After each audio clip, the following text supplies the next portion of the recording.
58 local UK stores. Hello, Andrej. Thank you for joining me. How do you carry on making a living now, then?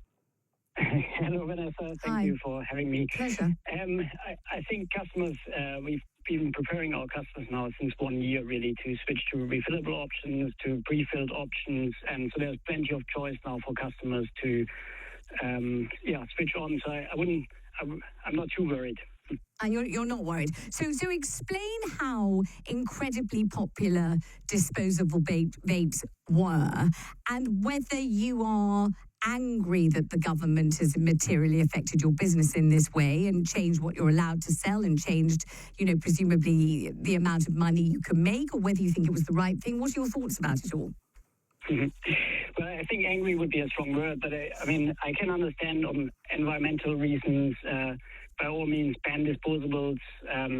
I would caution from a public health perspective, disposables probably have helped up to 1 million smokers to successfully quit.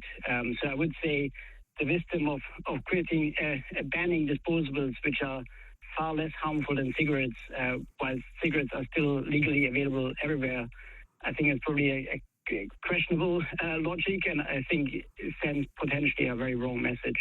Right, and so how have your customers responded to the measures? What do they say that they're going to do? Because there is fear that people will start smoking cigarettes again, isn't there? Yes, yeah, I'm afraid to it. So we see certainly confusion, we see nervousness out there. We saw bulk buying. We know from our own surveys we did with our customers that 30% of our customers would consider to go back to smoking. So that's a big concern. We also know that 60% will consider buying from illicit sources, so which again would be a concern, and taking them out of the regulatory oversight. And explain the difference in smoking a reusable vape. How much more expensive is it than a disposable vape was? And is the experience the same, or is it a big pain because you have to keep recharging it? How does it all work? Well, it takes a little bit of explaining and just getting used to it. You have to change the pods. Long-term, actually, refillable options work out much cheaper for disposable users. And really, this was our argument to all our customers. Look, there are refillable options out there. They are easy to get on with nowadays. It has become so much easier. The technology has become so much better, and it works out much cheaper for customers in the long term. Okay, so how do you see business progressing for you, and how do you see public conduct and the way people are going to behave turning out in the next, let's say, 6 months? Yes, I would imagine that, and we already see that customers basically switch to those pre-filled options or refillable options.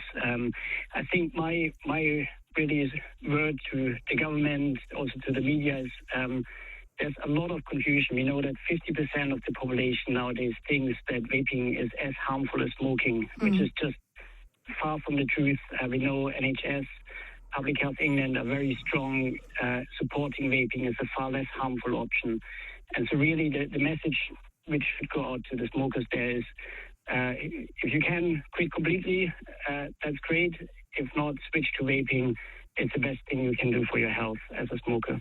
Thank you very much. Good to have you on the programme, Andrej. Thank you. Let's go straight to the calls. This is about